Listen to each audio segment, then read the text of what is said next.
How to fix Xiaomi volume button not working problem. Hello everyone, welcome to this channel.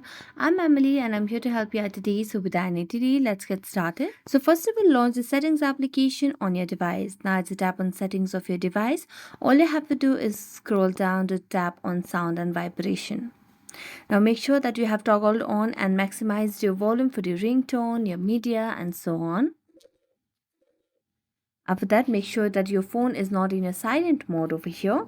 So after that, what you can simply do is check if your phone is not in your do not disturb mode. So for that, all you have to do is swipe down the status bar and then swipe, and here you'll be able to see the DND option. So right now it's toggle on, so just make sure to toggle this off and your phones and your notifications will not be silenced anymore.